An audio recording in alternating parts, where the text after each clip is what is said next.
Okay, the hands are now in the appropriate place and it has reached the top of the hour.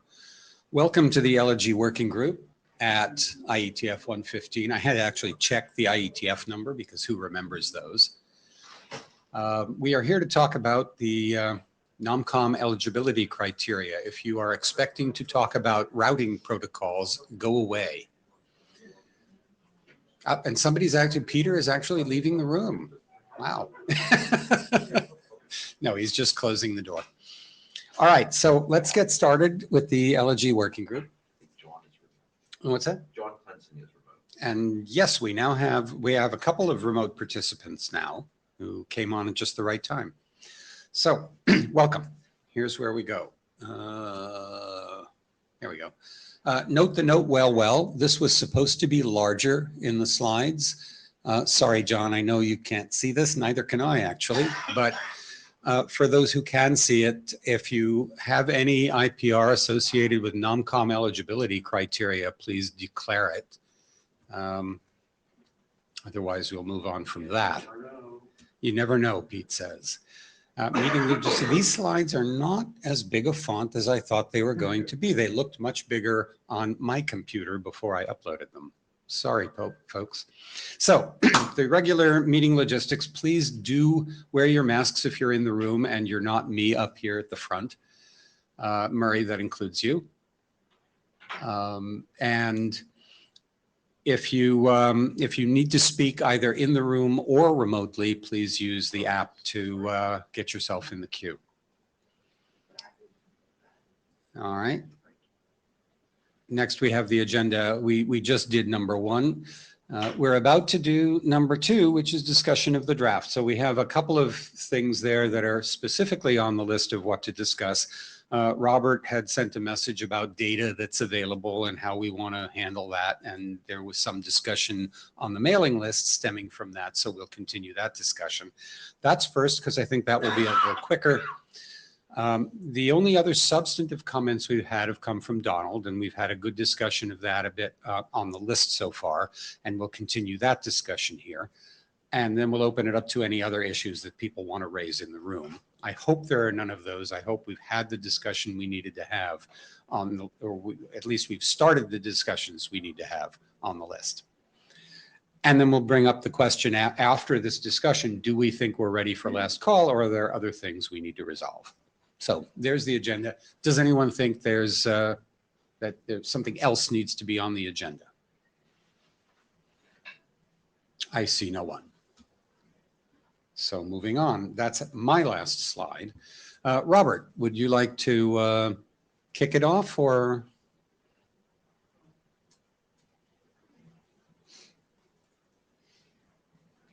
You can either mic, I don't care.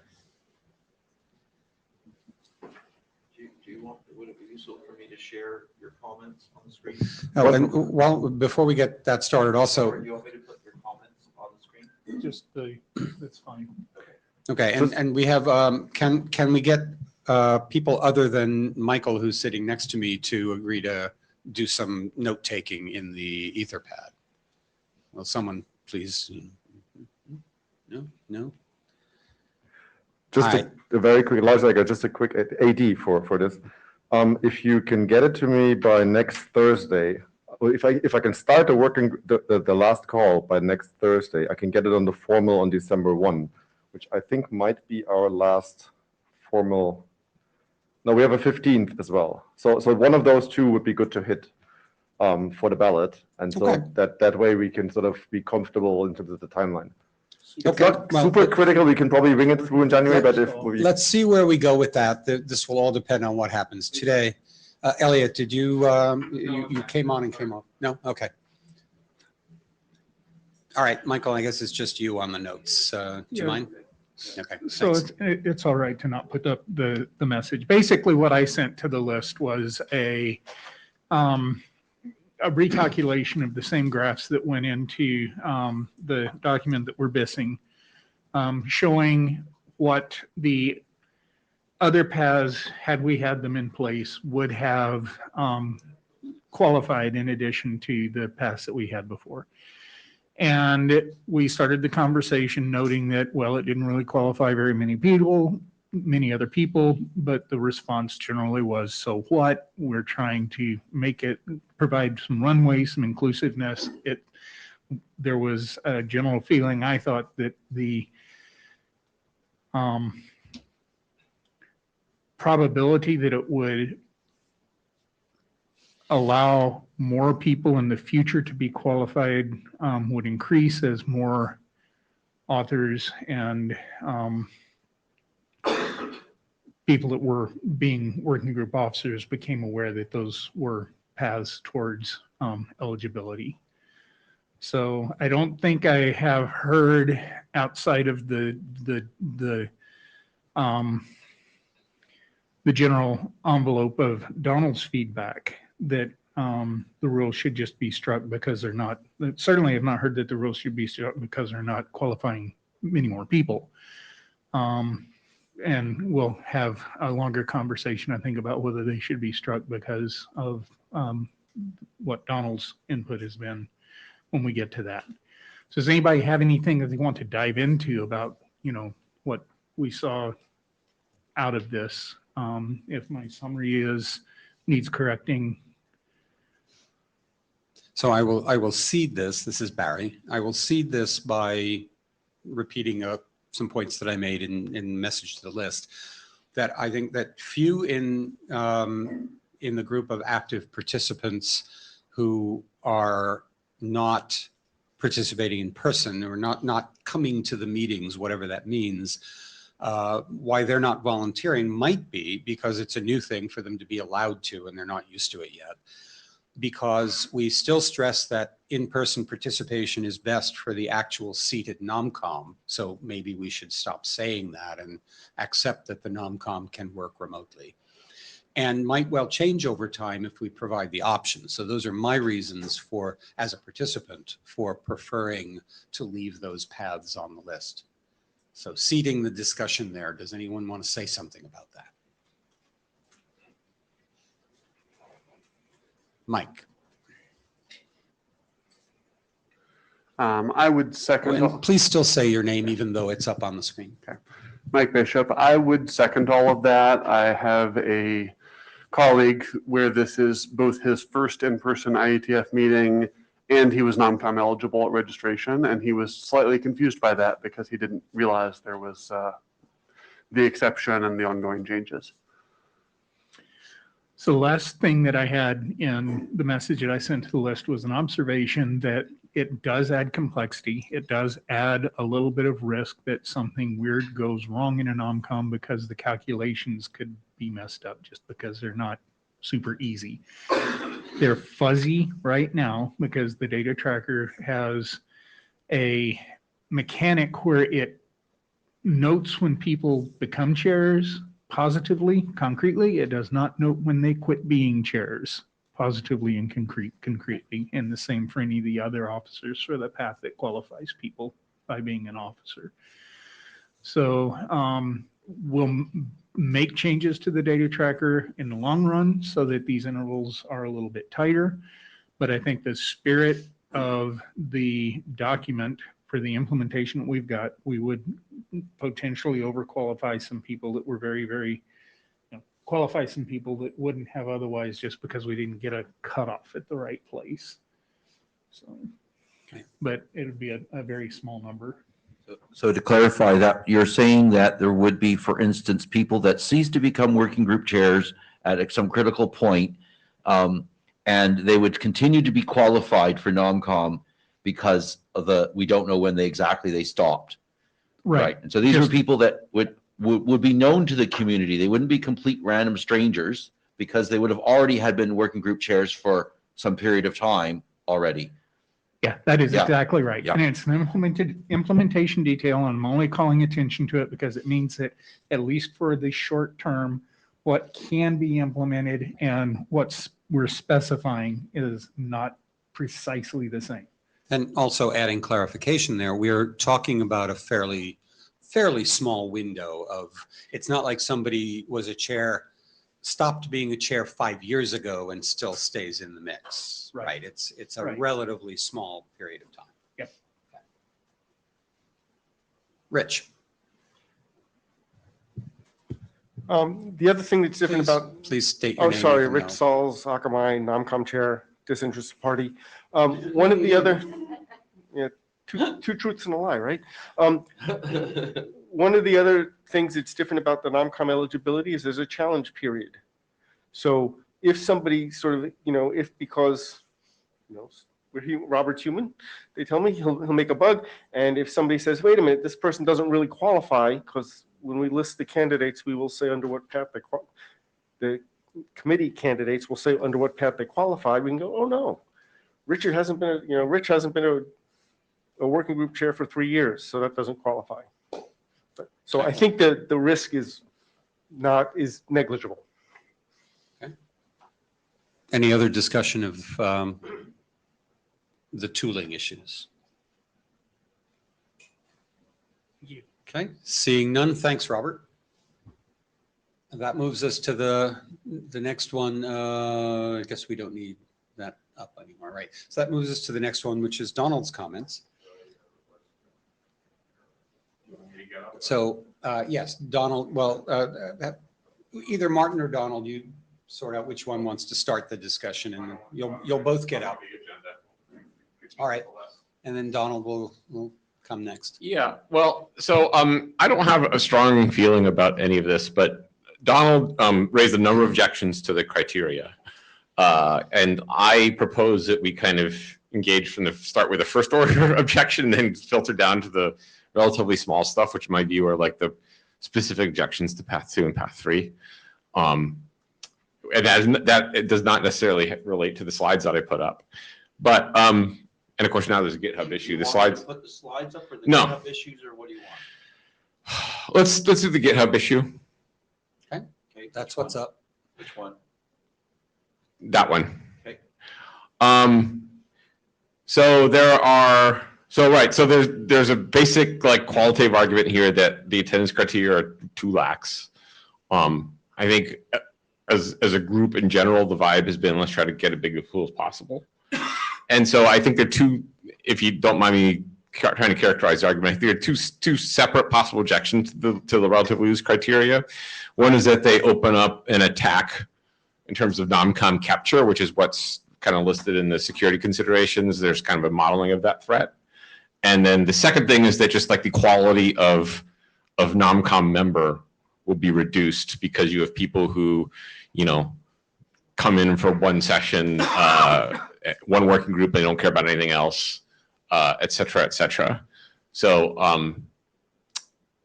why don't I give Donald a chance to say something in his defense, and I have some comments. I'm sure other people have comments I wouldn't post it as defense. It's Okay. That's not the Yeah, I point. didn't really attack it, but so let it's me- not really. Before, as Donald is making his way up, let me Or just grab the other mic. challenge one thing that you said that it now slipped my mind.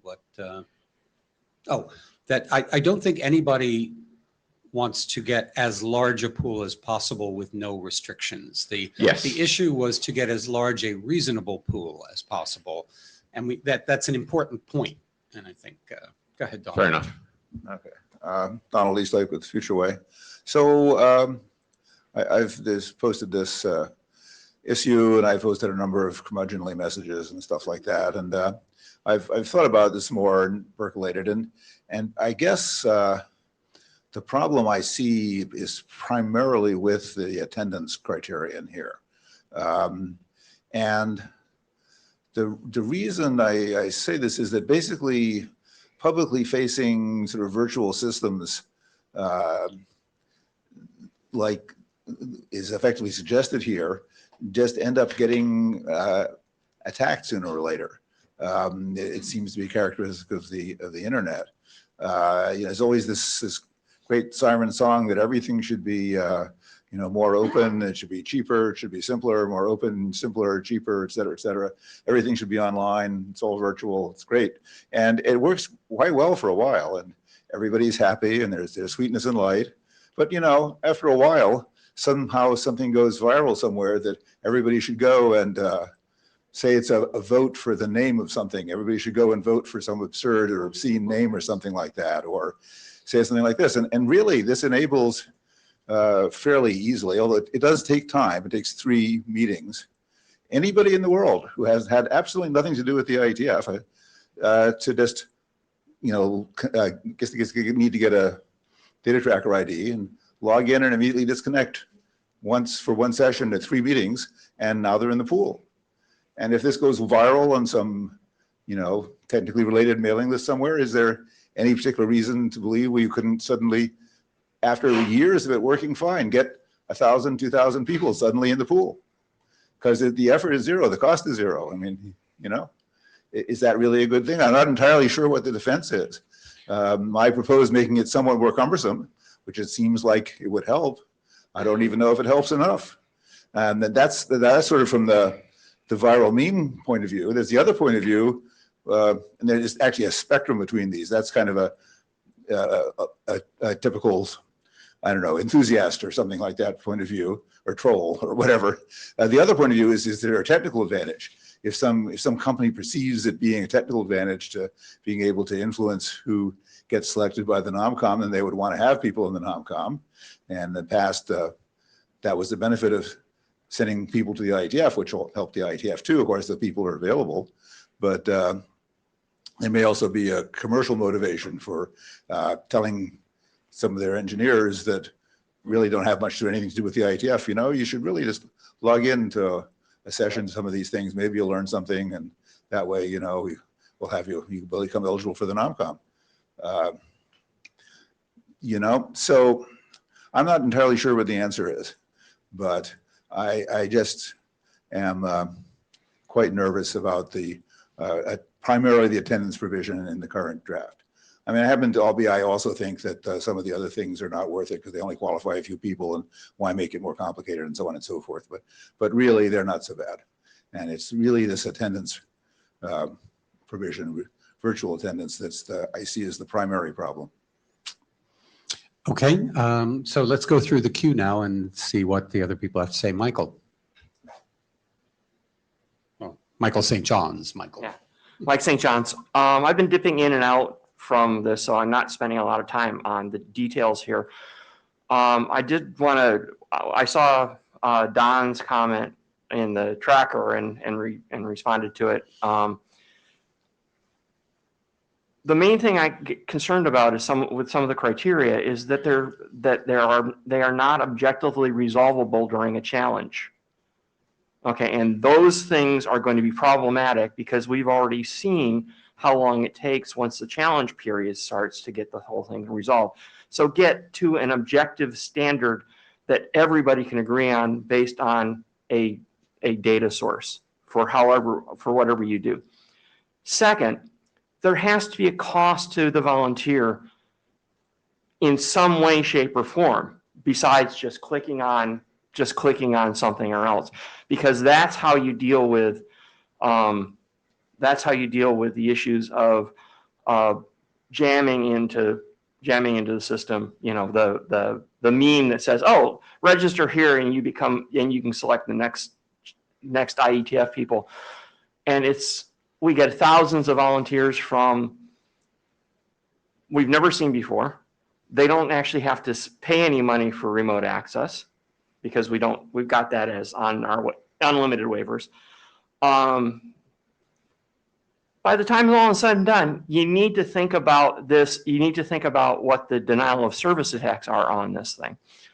Last piece of the puzzle, right now, if you are a large group of people, a company, an organization, whatever, the way the math works on how we select the NOMCOM means that you are almost guaranteed to have 2 members in the pool at a certain level. If you have a certain proportion of the pool, you're almost guaranteed to have your maximum. High probability, yes. Yeah, but it's a very high probability. Last time, 50% of the pool will get you a pretty good guarantee of the thing. Actually, 30% of the pool will get you pretty close. I should point out the security considerations actually attempt to model this. I got worried about just letting in all the remote attendees too, because the cost does go to 0. And I don't want to say the security consideration, just say, don't worry, it's not a problem. But what I can say, if you work through the probabilities here, there have to be a lot of these attendees to kind of really have the probability of non-com capture. So, But that's literally possible if this becomes a meme. yeah, well, right. Well, so the point is that, again, this does not mean there's no threat here, but there's an early warning system that if all of a sudden for 3 IETFs, we have huge numbers of attendees who don't show up or have strange affiliations that seem very suspect, et cetera, that leadership could take some action. And unfortunately, those actions are probably out of scope of this document and what this group is chartered to do. But there, like a completely passive leadership does nothing about it, then yes, this is a problem. But I think there is time. The 3 meeting thing exists still, and that still gives time for the organization to react before something very bad happens.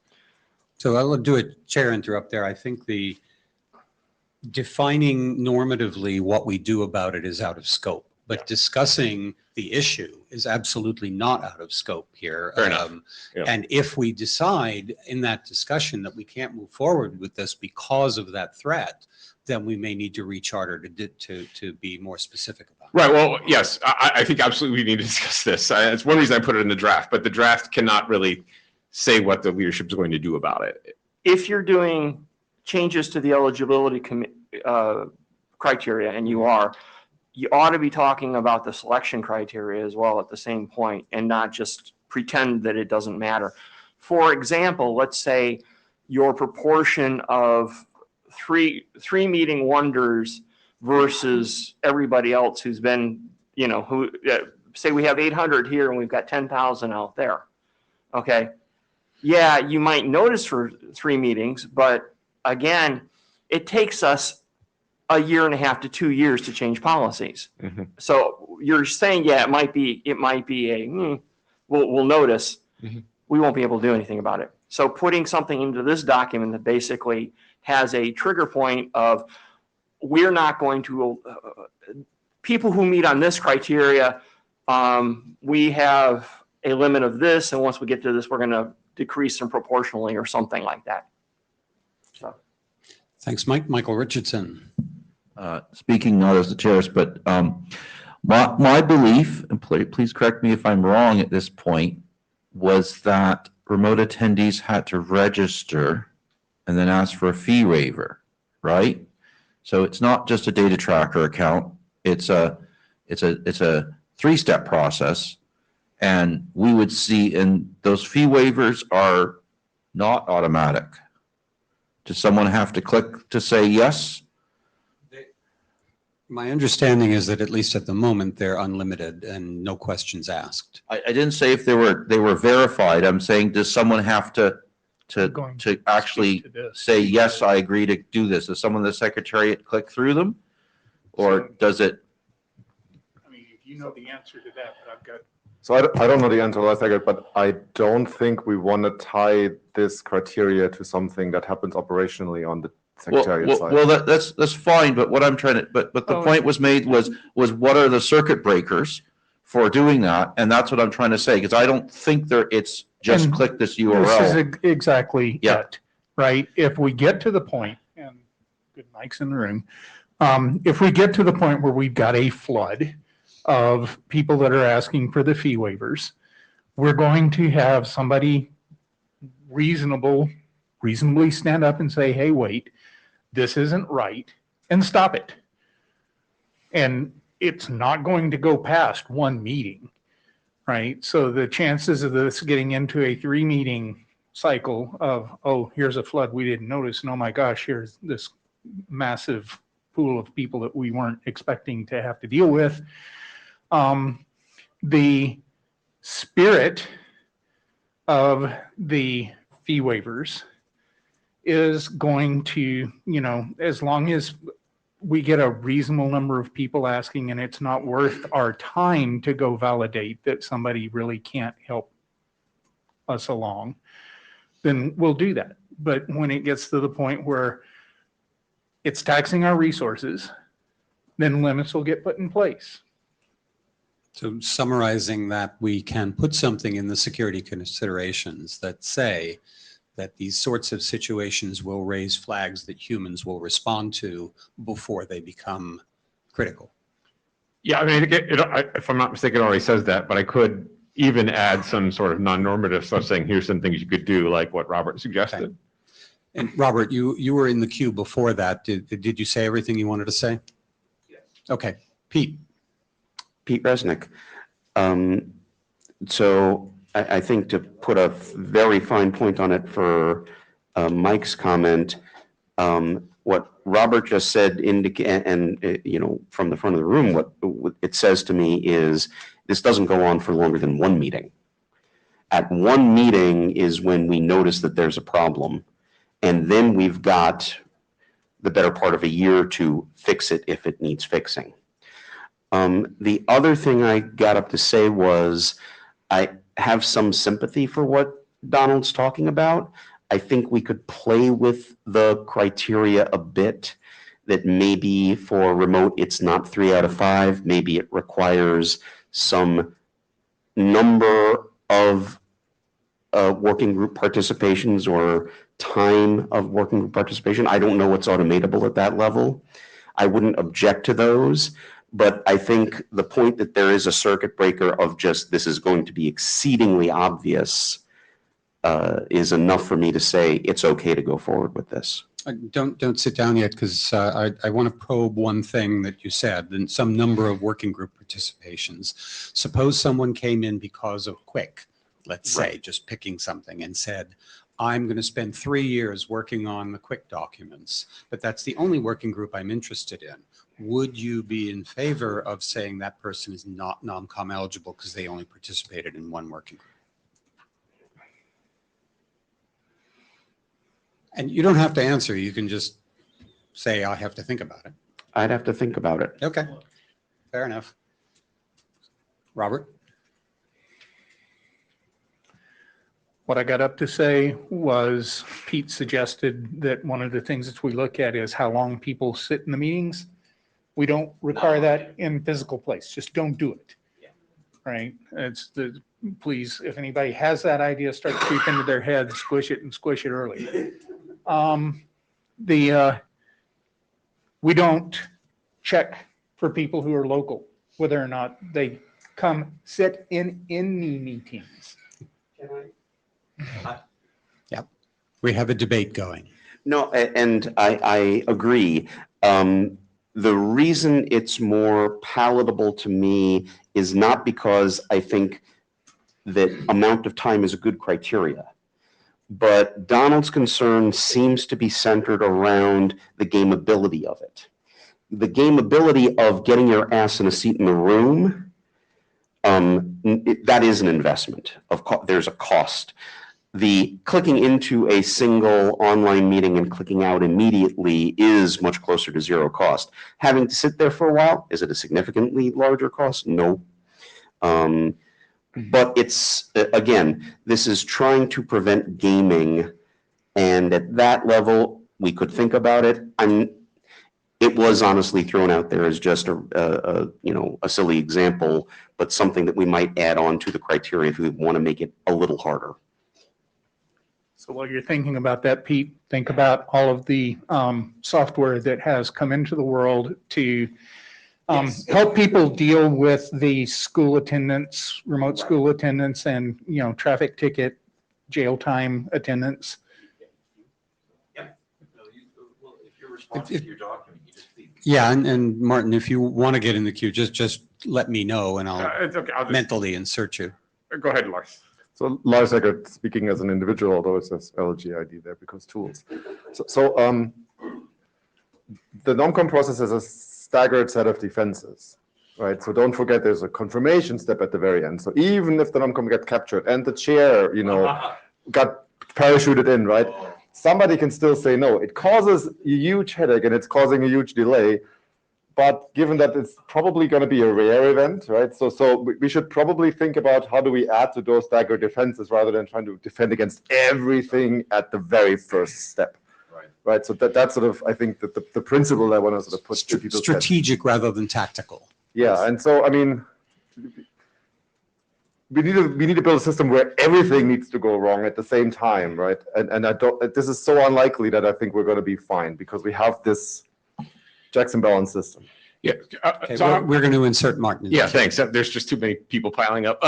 So a couple disconnected points. Number one, we don't, like, not long ago, we didn't have remote participation fees, and we might go back to that. So the waiver thing might be inoperative if we kind of go back to the old way. I think your like quick participant example is an interesting one because that kind of segues to the next point. There is the actual like threat model in the security considerations, which is what if someone is trying to like spam the system to get to like, you know, take over the non-com, which is not what you were talking about. That's a separate question, which I think is also interesting that Donald implicitly raised, which is like, what is a good non-com member? Is it someone that is focused on one working group? So this is not gaming the system. This is just like, what's a good non-com member? So we can, I don't know if we want to have, I don't know if people are like, from Lars's comment, like comfortable about this DOS problem, and we can move to the candidate quality problem, or not. I mean, well, I guess we can just. We have go a through the third flow. item in other things to discuss. So Right. we can go to that. So I guess, Dean? Yeah. Dean Bogdanovich? Yeah, Bogdanovich. So one of the things is because I want to talk about if a person participates not in one working group, but in one area. I participated for quite some time in the ops and management area, and I barely followed somewhere there on the side. And during that period, I was a NOMCOM member. So participating in that area, I learned about the problems that the ops area had, and as an NOMCOM member, I wanted to address those problems, making sure that we can solve those problems with the next leadership, that was coming in that area. So this is an option that if a person works just in one working group, that might be a limiting factor. But if you're working across an area, then you as a NOMCOM member can help solve some problems, or if you see some good things, you can help making decision if some of those good practices can be applied to the other areas. At that point, the security area had a really good process of moving forward a draft into the RFCs, with the different testing of a software, for the interoperability. So there was some good examples that could be shared from one area, and there could be some bad examples as well, given as a warning. So with this new online participation, we can find out if a NOMCOM member participated in one area over a longer period of time.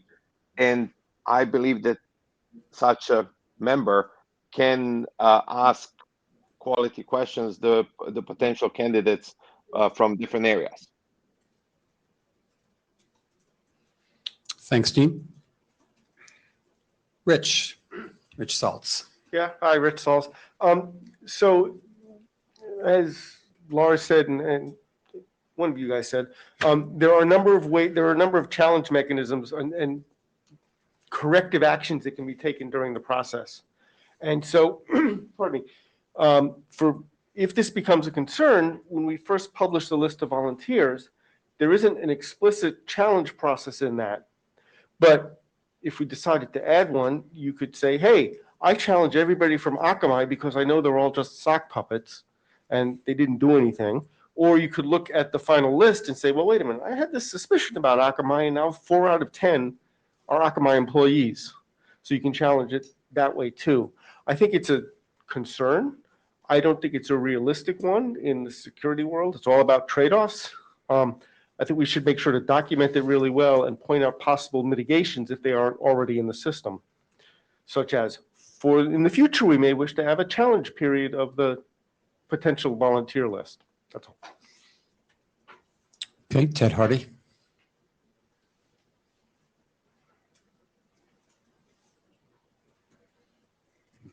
Ted Hardy, thank you everybody for a very interesting discussion. I think, however, we're missing a little bit of the threat model that I saw in Donald's email, and that's functionally related to the threat which occurred in a different SDO, where a particular organization was found at one point to have sent a whole bunch of people to garner votes, and those votes were then important to the success of that organization.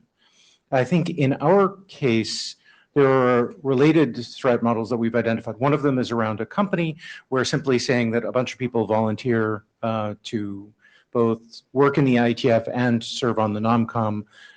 That's one set of questions that I think he's raising about what counts as actual work in the IETF in order to qualify. I think the other related one, though, that was just hinted at by Rich, is that sock puppets.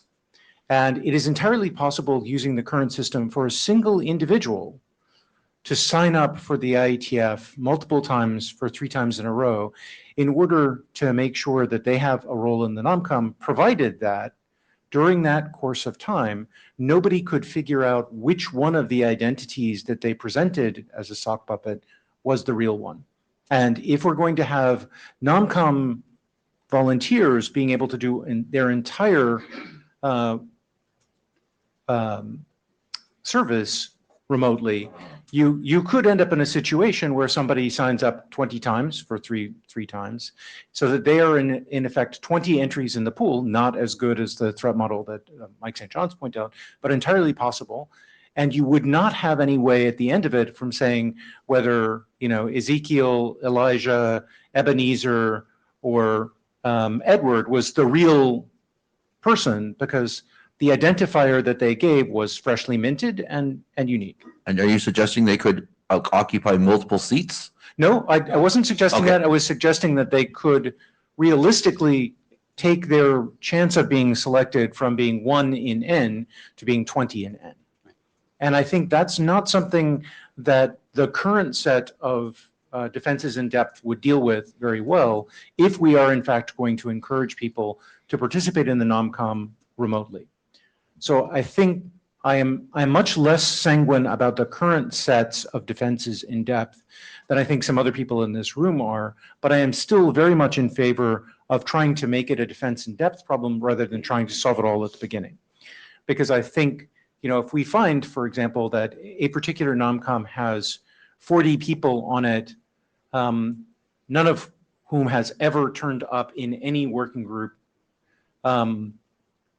to have a mic line comment so that their voice could be heard or their picture could be seen, then we could say, okay, we're going to ask NOMCOM volunteers to have a video chat with each one of them and confirm that they would be able to serve on a NOMCOM because they have their appropriate tooling to participate in an IETF or in a NOMCOM. And from that, be able to say, okay, all 40 of these were one person. The scaling of that scares me. The scaling of that should scare you, but I think the defense in depth problem means that you have to think of what the new defenses in depth are. And I don't believe, I'm very close. I don't believe that you can wait until you've been attacked to develop a defense in depth. But I think that the other interesting, valuable part of what you just said is that if you have someone who's perpetually has, too poor bandwidth to be able to do that call, that actually would affect the NOMCOM's operation, because they have this person that basically can never properly participate on a completely remote thing. So actually doing that, like having the NOMCOM chair do that vetting, right, is actually not silly, because otherwise, like they just don't have enough bandwidth to be able to participate. I feel for poor Rich if he has to make 400 calls. No, but he may have to make 10 as he's confirming each one is able to participate, right? I don't want to Let's not design right now, but I do want to highlight that some of what we're talking about here is actually a new enough attack, given the change in participation mechanism, that the defenses in depth we already have are either completely untested in the case of the utilization of the veto by a confirming body over an entire slate permanently, or don't necessarily match the changes in threat. Thanks. Yeah, so I mean, I would say that threat is less catastrophic, but certainly far more probable than the non-com capture thing that I proposed in the security considerations. I would say we would probably survive that if one person worked the system to get on the non-com, unless that person was incredibly persuasive. But point taken, I should probably write something out about it. I do think we need to be careful about dismissing those sorts of things out of hand, though. So, yeah. So, Mirja Kulevind.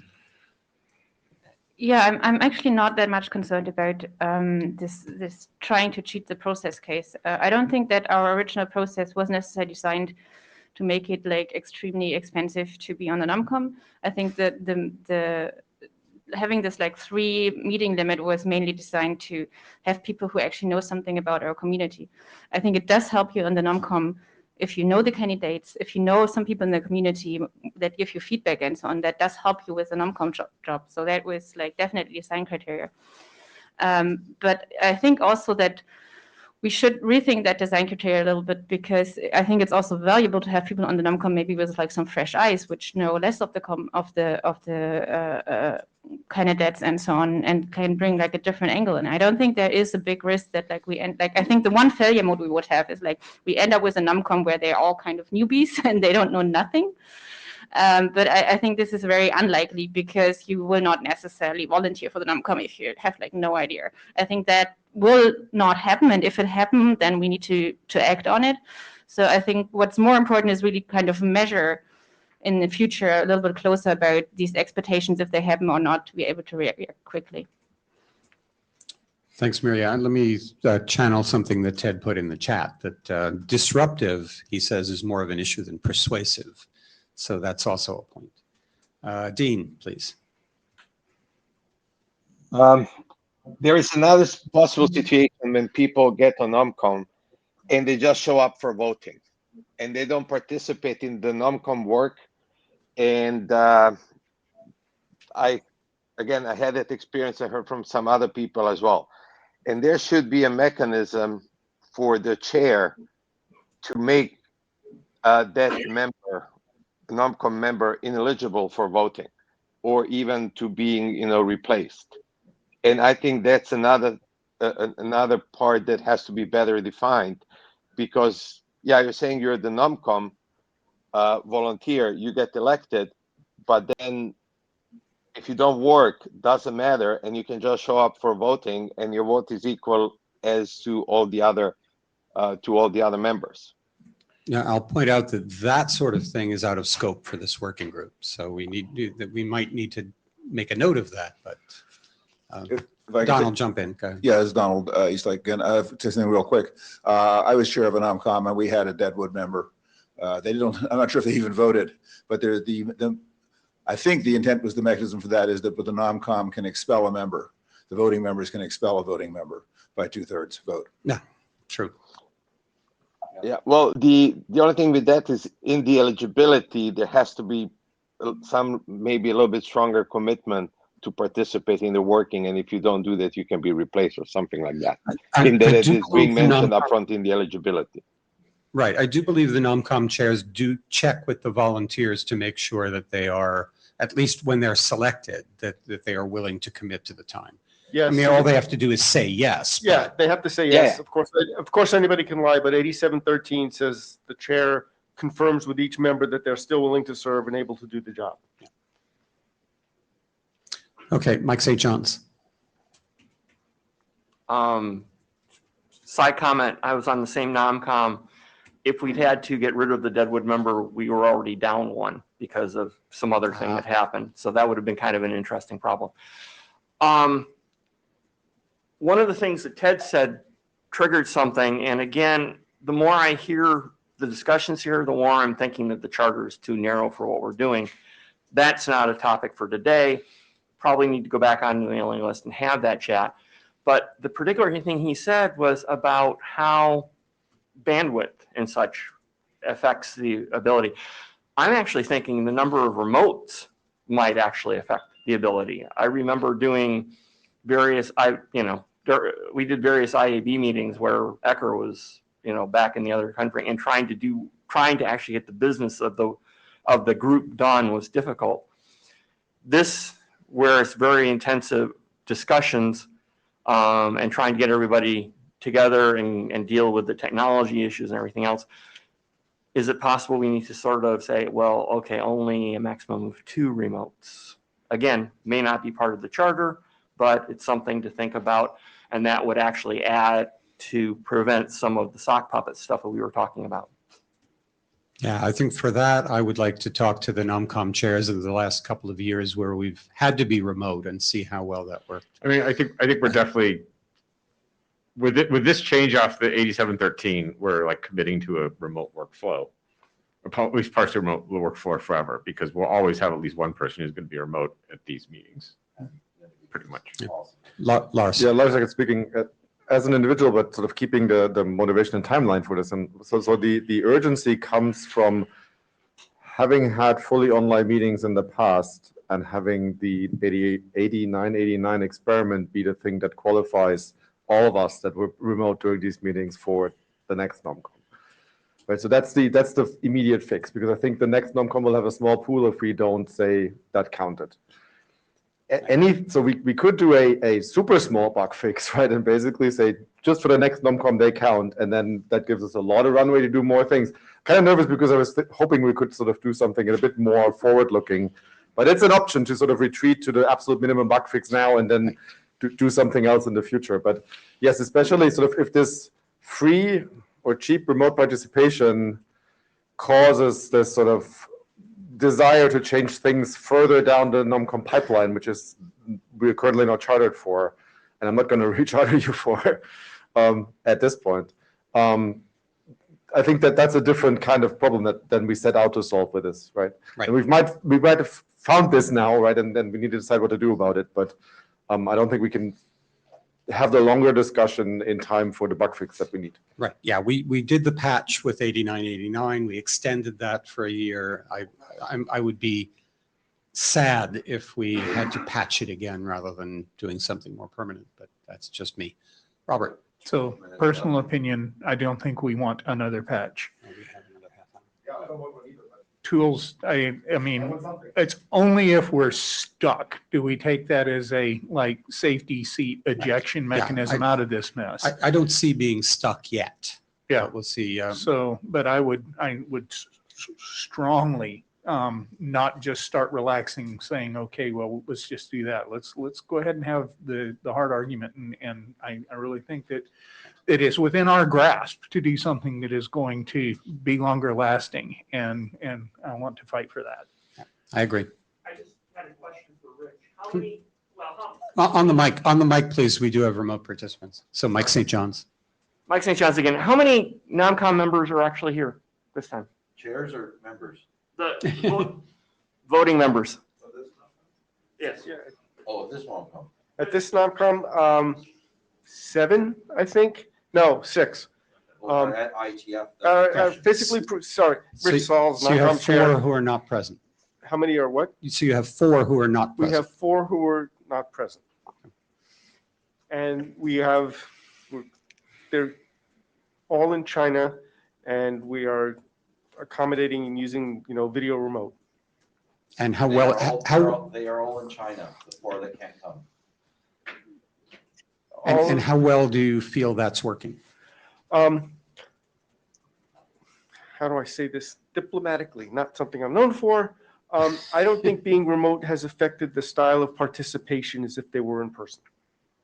And you're not having technical issues with it. There's, Problem between keyboard and chair. Okay. The video tool that the IETF bought is scarily amazing.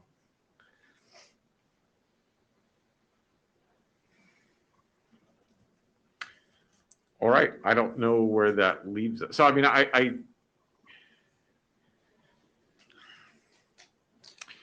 what I haven't heard is anyone really standing up for the all remote people. Or maybe it hasn't been on the table adequately, but let me just, at the risk of designing at the mic, what if we did with possible exception, possible grandfathering for the like the post-pandemic period and any other times we don't have in-person meetings. What if we did like one in-person meeting plus some remotes? So, yeah, I think that kind of designing at the mic is probably not going to help us. Let's Okay, take that all to right. the list. Sure. But what I wanted to probe, and let's let Lars say what he wants to say first, and then I'll go where I was going.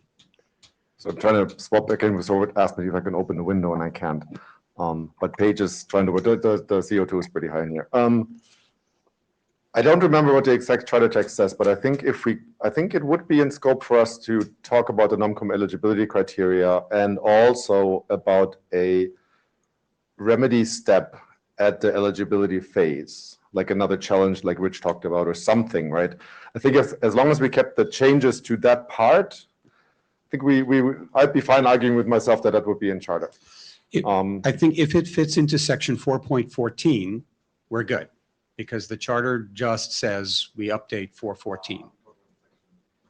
So we can fit things into that. The other thing is that we can discuss issues that are raised in the security considerations, and that gives us some flexibility.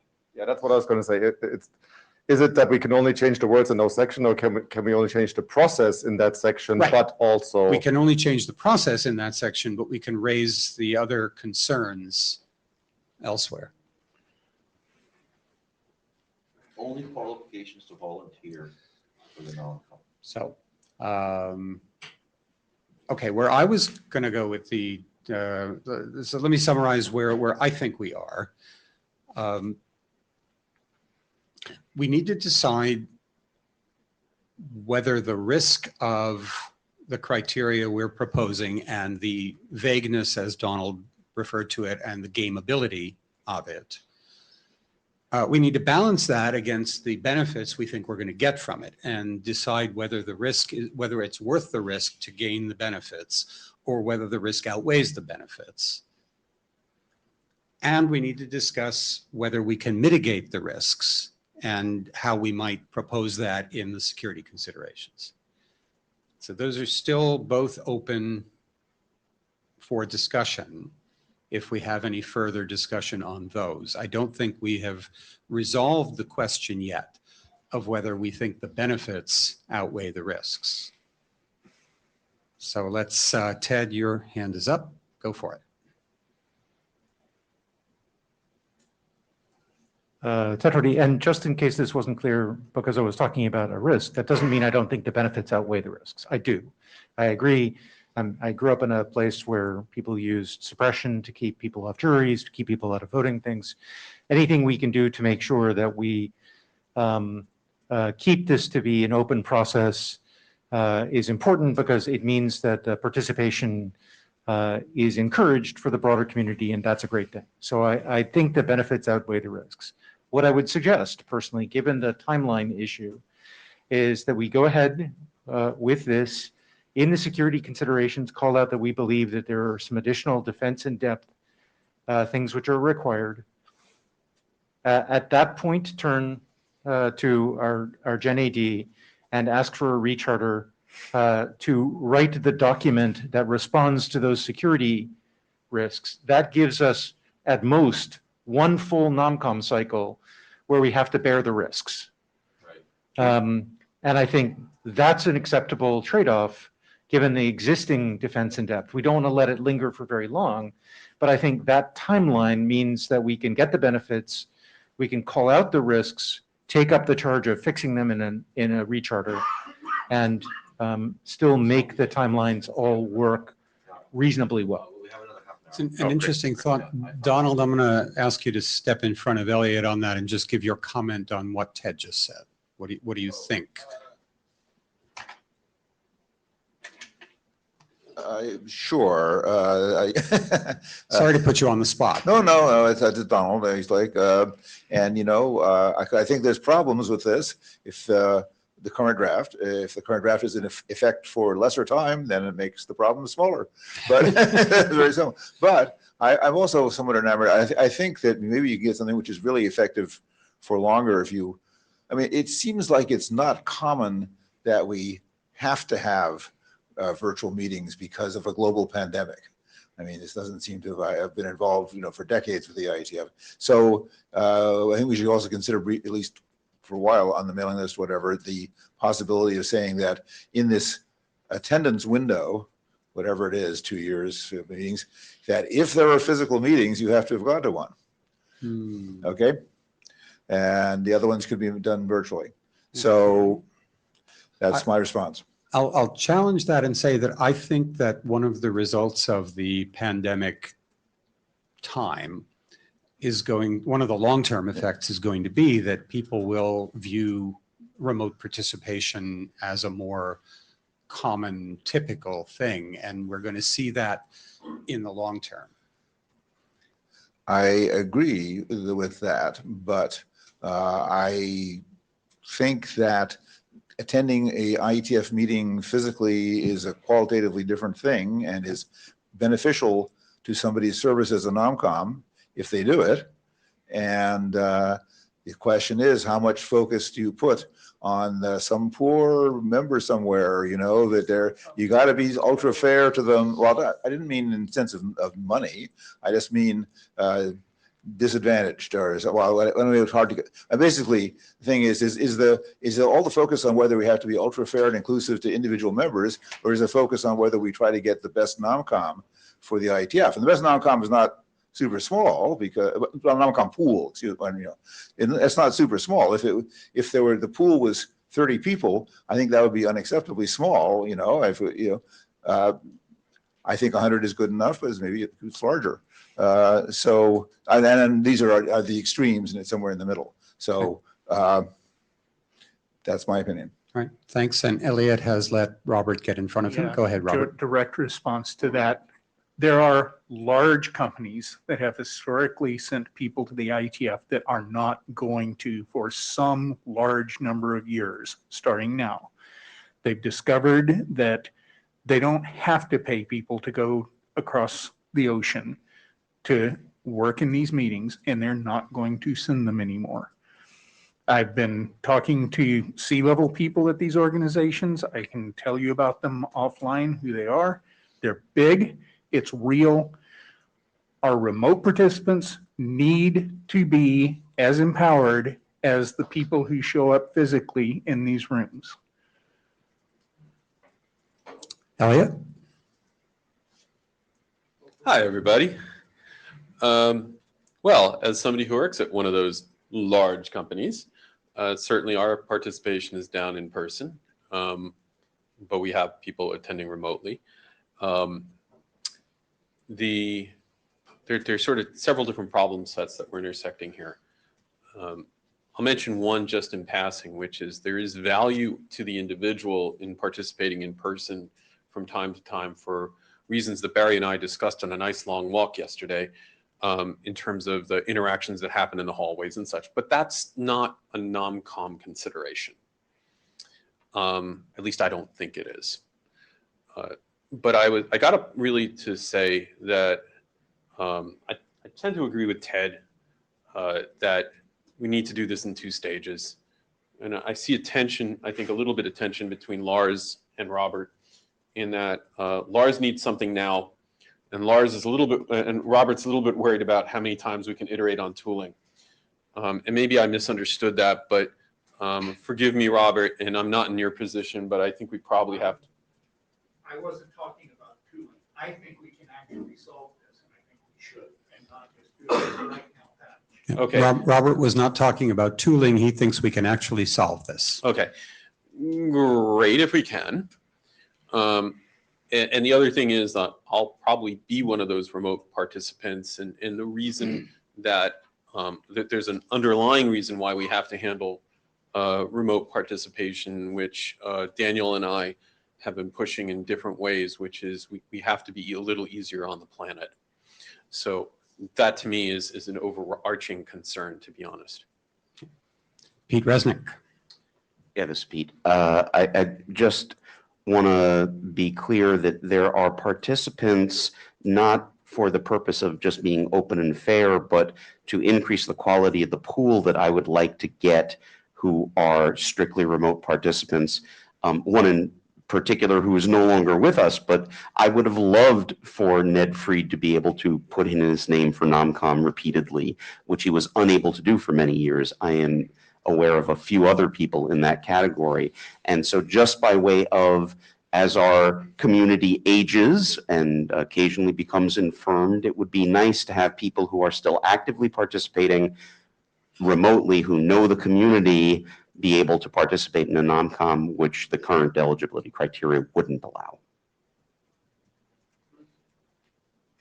Okay, so Mike took his hand down. Lars?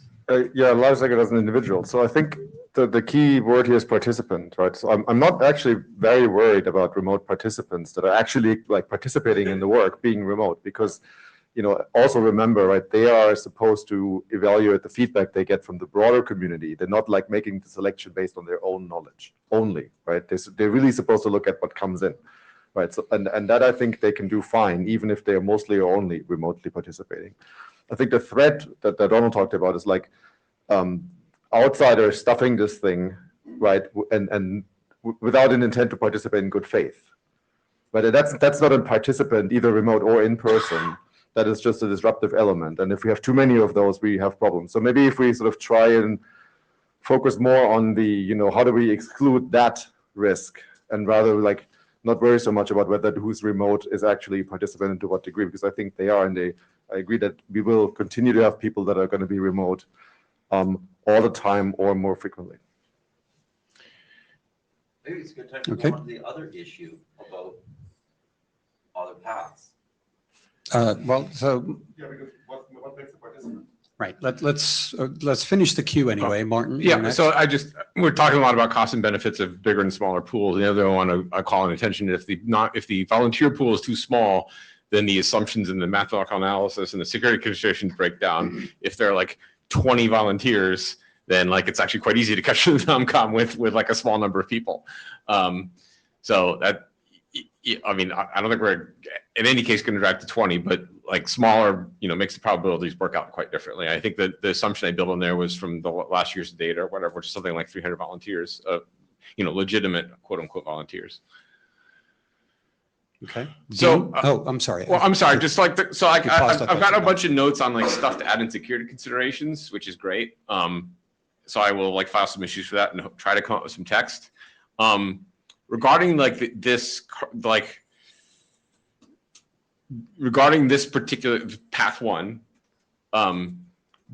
is there like a measurable and instrumentable and desirable criteria we could add beyond just registering and clicking once to join a meeting, like 2 meetings, not because somebody's gonna, you know, hack the system, but because that maybe you're not just focused on one meeting or something? Or are we happy with this as it is, give modulo like some security considerations?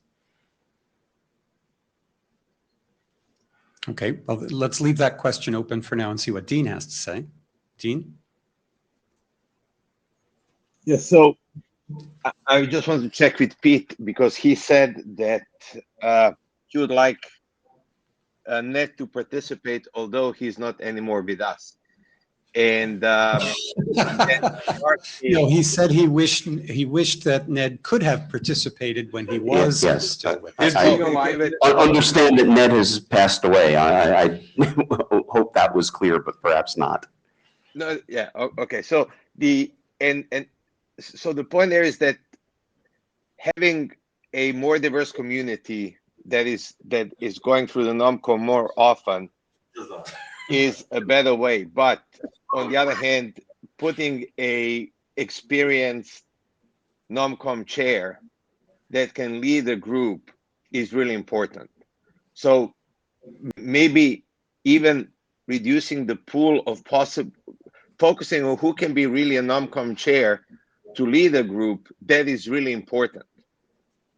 Because the NomCom chair makes a large difference how the NomCom will function during the process. So I think we have several former NomCom chairs and a current one in the room, and I think they would probably disagree with you. The main thing is we have this working group is not chartered to deal with the seating of the NomCom chair or the selection of the NomCom chair. I understand that, but I was just putting it as a comment. Yeah. Okay, thanks. So I'm next in the queue as a participant. My comment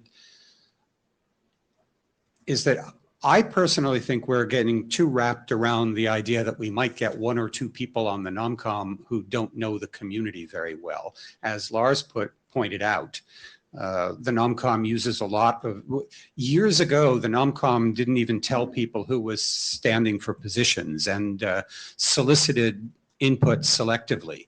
But now everybody knows who's standing for positions. Everybody is welcome to make comments, and the NOMCOM isn't expected to know everybody.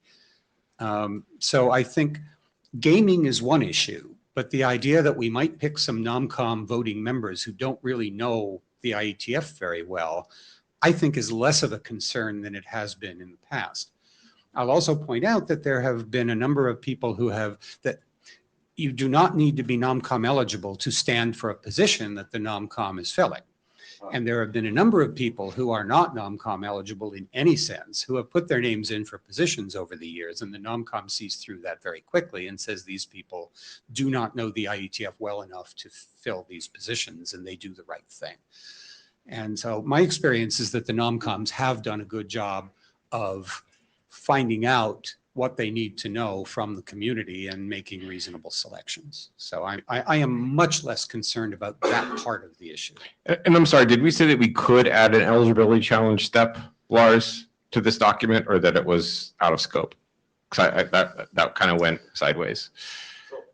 I thought we could, but I think the charter text is unfortunately not letting us do it. Because it talks about that particular section. I think we need to take the look, two-step one that came out after this. if we can figure out how to put it into section 4.14 without making that inconsistent with the rest of the document, then yes. Okay. If not, we would have to recharter in order to do that. All right, so wait, John Clenson's in the queue, and then pardon I'll me, yes. put you. John Clenson.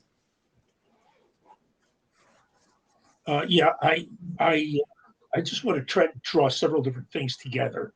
I'm at least as concerned about ways to game and attack the system as Don is, and I've been concerned about it since long before we started having all remote meetings.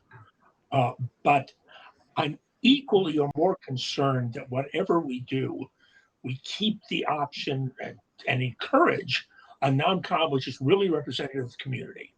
That includes people who only participate in one working group, who on a bad day I'd love to exclude. It includes some people who are remote for whatever reason. It probably doesn't include anybody who's dead, but other than that, we probably want to have a NOMCOM which is broad as possible in terms of representation of the community, if only because those different perspectives may lead to more useful NOMCOM discussions about the appropriateness of particular candidates. So I'm worried that we're that we are likely to get this balance wrong if we continue to focus on trying to protect against attacks, much as I'm concerned about the attacks. Thanks. By the way, the draft does not say you have to be alive. In case you're okay, so I have had a colorful experience in the last couple of days with the fact that the data tracker the data tracker ID submission system seems to believe that all of the authors have to be alive, and that's a separate problem. But we definitely are into that territory.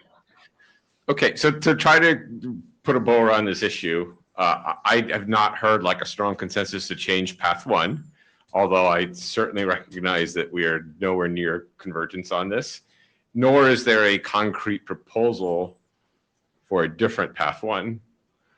So I don't know what this bodes for working last call, probably not well, but I don't know, chairs, what do you think? Well, I would say we're not ready for working group last call yet, but I think we've made some good progress in the discussion today. All right, so I guess we'll leave the issue open. Maybe there will be a concrete PR around this from someone who is unhappy with path one that we can discuss on the list. I would ask somebody who is unhappy to do so. But that could be amendments to security considerations. Right. Yeah, sure. I'm happy to, I'm going to file some issues to add some things. I think Ted's threat model is an interesting one that we should write up, and a few others, and all this like stuff that people should do, that leadership should do, etc. But yeah, I'll welcome text. I don't need to write all myself by all means, Right. by any means. What But I would like to suggest is that you and Donald get together maybe this week while you're both in person okay, and see if you can come up with some things to add to the security considerations that would mitigate Donald's concerns Okay. and see where we go from there. all right, yeah. So please send text. I will make a shot at the security consideration stuff, and if someone actually wants a normative change to path one, like I think that probably at this point needs a concrete proposal. Okay, Robert? It sounds like you're wrapping up. For this issue, Well, yes. Yeah, I mean, I'm still looking, we still have not really gotten into paths 2 and 3. Yes. So we still have that to go. Okay, I'll wait. All right. All right, so the other issue is paths 2 and 3, which are working group. So there was, right. So path 2 is working group chairs, and we were talking about, actually, what's the saying? I've gotten confused. Yes, chair or secretary. And the question is, should we have secretaries? And I don't know if that's actually, I don't know what the Venn diagram is for that, whether that actually adds anyone. I mean, in my personal opinion, this is a pretty small matter. I probably would not hold up the document on it either way, but let's open the queue for people who want to comment on it. I don't think it proposed. Do I don't think it proposes other functionaries, by the way. I think it's just secretaries, if I'm not mistaken. Yes. Okay, Dean. So based on my experience, a secretary would be really helpful to the chair because during my NomCom, the chair was overworked, and he had a lot of things on his plate plus his current work. So we were jumping in and out to help him, but there was stuff that we could not, as NomCom member, help him. So as a potential backup on some of the issues, I think it could be useful. We're talking about whether working group secretaries should be considered the same as working group chairs for the purpose of determining sorry. NomCom eligibility. Sorry. Actually, the past chair could be that. Rich? Rich Sauls, Akamai, NomCom. Working group chairs are sort of like Bigfoot. You rarely see them. I'm sorry, secretaries are rarely like Bigfoot, and you fairly rarely see them. And in order for them to be effective, they really have to be at the meetings, either virtual or remote. So I don't think it's worth adding a special category for them any more than a working group chair. You can't be a working group chair and not have attended 3 out of the last 5. There are working groups that have never met at Okay. face-to-face meetings. So that's really what the point of this Okay, was. fine, then, okay, if you want to allow for that, then chairs is fine. Secretaries, I don't see a need, but I could be wrong. Michael Richardson. So I'm working group secretary for, I think, 2 or 3 working groups.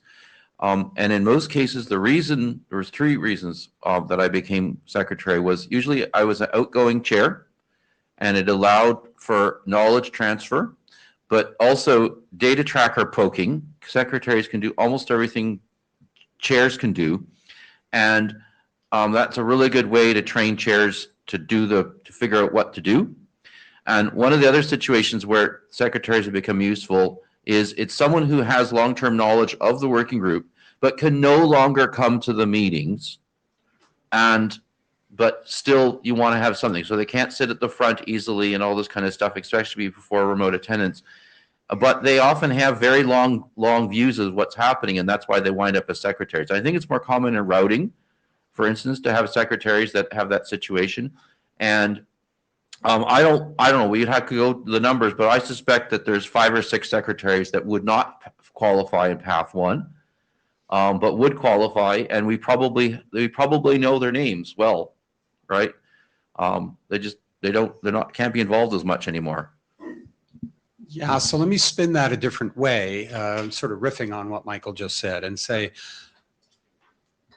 do we consider that somebody who would be appointed as a working group secretary is likely to be somebody we think would be reasonable on the NomCom? Or are we likely to see people put in as working group secretaries who don't know anything about how the IETF works, who don't know the people in the IETF, and who would not be someone we'd want on the NOMCOM? And my view is that that's not the case, that I think anybody who would be put in as a working group secretary would be a fine NOMCOM member, my view, participants. And Michael's back in the queue. No, I'm just still in the queue. Sorry. John Clenson. I've had people as working group secretaries who have been appointed precisely to guide them into the IETF and make them more involved than they have otherwise been. And those people are first of all, those experiments often fail, and secondly, those people are often not good NOMCOM candidates unless they're attending meetings for other reasons. So I'm a little bit, at best, a little bit ambivalent about this. Okay, thanks. Lars? So Lars Eggert, as an AD, I would actually disagree with John. So sometimes we appoint secretaries because we can't fire the chairs yet. And so sometimes it's actually the role of the secretary to do the actual work, and they are maybe more qualified than the chair. So I think there's a spectrum here, but I don't see any reason. So if somebody is willing to do the work for a secretary, they're clearly willing to put some skin in the game for the organization, right?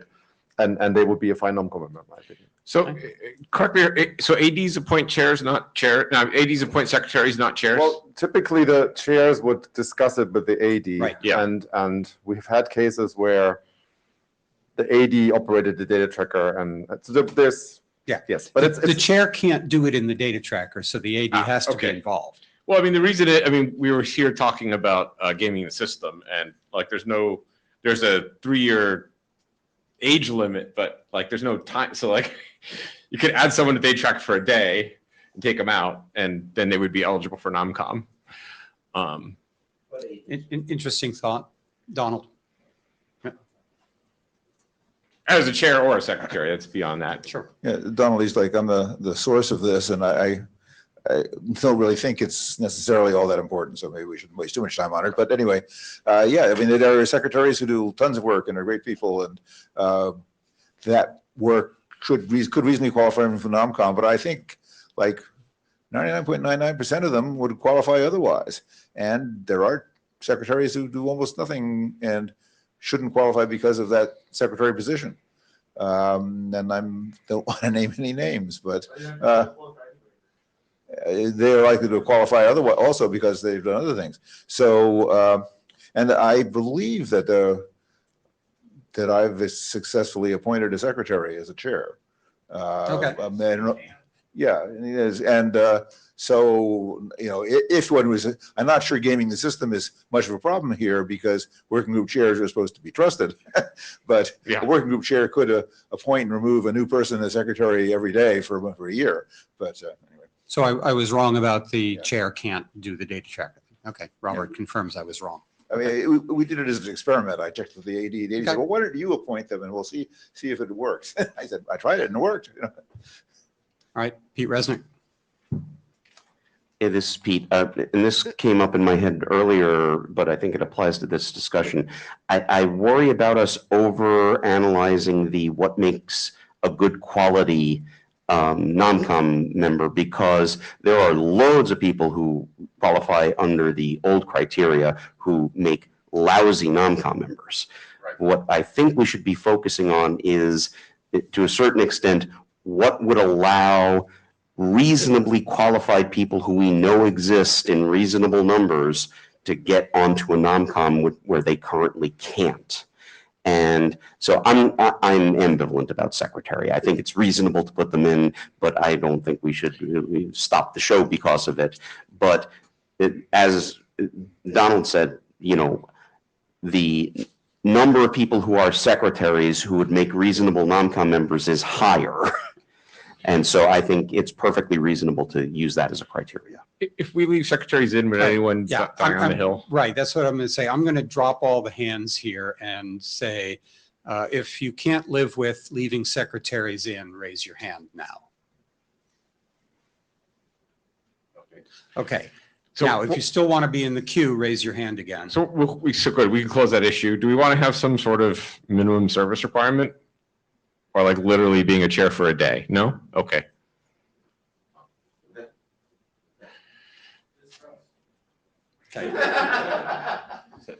So the biggest problem I have with this discussion is the would qualify otherwise part of it, right? And so a lot of weight we do, like it sort of assumes that we know what the other paths are when we evaluate a certain path, and we say would qualify otherwise. And like, well, we just went back and forth for an hour as to what we think about remote. And I think we got very close to removing remote from the list, but we didn't do it. So that's why I have a problem when everybody says, oh, but it would qualify, otherwise qualify. That to me is like, well, wait a minute. So you're telling me they are qualified, but you just don't want to qualify them under this path. And so I have a problem with that. I think we should simply evaluate things based on their direct thing, not that it's superfluous. If it's really hard to evaluate and Robert says I can't do this, then that would be different in my mind. Yeah, I agree with that. It makes it easier. Last I got individual. And I think working group secretaries individually qualify to be reasonably qualified NOMCOM members. Elliot. So I think the suggestion was made, this is Elliot, by the way. The suggestion was made to maybe do a look at term of service. I think actually that's something to start on like a, if you will, an issues list for the next document, and something to think about. But adding that doesn't seem that hard, and probably we could come up with a number fairly quick just to keep the case where somebody's feeding through things into the tool. And anyway, my major point is think about the issues list for the next document. Okay. Lars? Lars, like an individual, I'd like to keep it simple, right? Because what if somebody's like a working group secretary in 5 working groups? Does that count 5x, right? Or sort of, it gets us down a very detailed process that I think we actually don't really need here, because the goal is to prevent abuse of the system and not like optimal pool qualification. Right? Elliot, rebuttal. Yeah, just, I meant something like a month, 3 months, something to just say that people aren't rolling through, that's all. All right, we have 8 minutes left. We still haven't looked at path 3, so let's. Okay, yeah, there's no quickly issue hit- for path 3. No issue for But path path 3. three is Okay. having been an author, Blake will talk about it, of an RFC, and now I'm on the wrong page. I was busy closing issues. Yeah, and Martin is sort of babbling off the mic right now, but hasn't said anything worth repeating yet. Well, that's just a general default assumption. Where is it?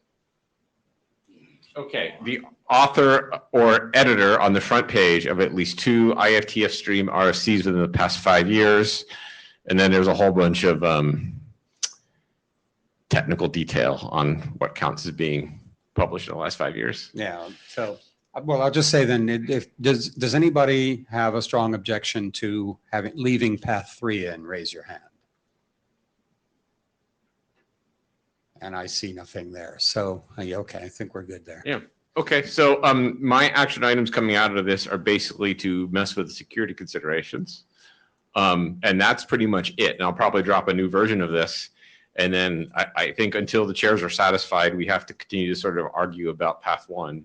Well, that's what I'm hoping is that the asking you and Donald to get together and collaborate on okay. what you put in the security considerations can get us a long way toward settling that. Okay, but I mean, in terms of editorial changes to the document, right, if we do that, maybe we don't have to change the text of path 1, in which case. Right, we'll see we're where done. we are. with Okay, that. so I got what I needed, I guess.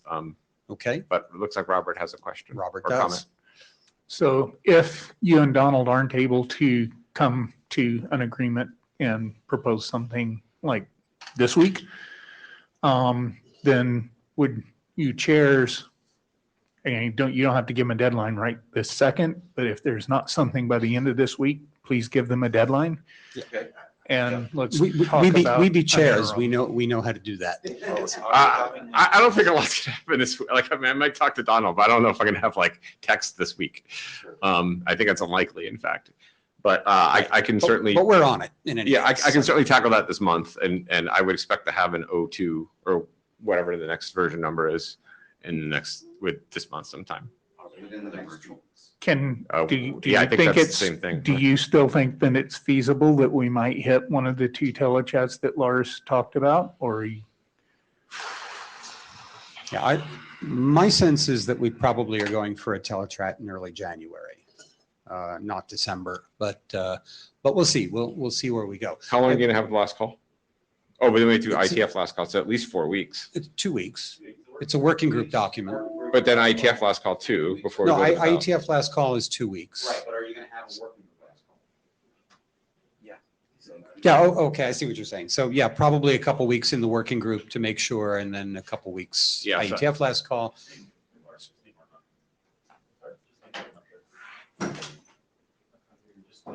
At the point we decide that it's done, it's a month before it gets on the telechat, Yes, round numbers. right. So I Are we think, gonna have another virtual interim? I don't see that as necessary at the moment. I agree. Robert? Yeah, consider the option of having an abbreviated working group last call that can spill into IETF last call if Yeah. necessary. That's fair. If it doesn't look like we're in the weeds internally, to the Yeah. point that it would just be an explosion on the main list. Let's see what the difference is Yeah. on the next version. and- so and where I will prioritize this work when I get back to home, but I would encourage anyone who is like very unsettled about Path One to actually like propose a PR, just in the interest of parallelizing this work. And like, we can withdraw it if the security considerations address everything, but if not, like, we can start discussing it. Because maybe it's just better, even if we have security considerations. Okay. Maybe someone has a brilliant idea. Thank you. All right, we'll see everybody in the plenary in half an hour. So my notes are quite rambly, because I want to have people trying to capture their whole thoughts rather than just actions. So I'm not going to import them immediately. Give people a couple, I'm going to give people a couple days and I'll post them to review whether they're right. Because there's that fancy import button, it's really cool. It is. Thanks for taking it. Oh, yeah.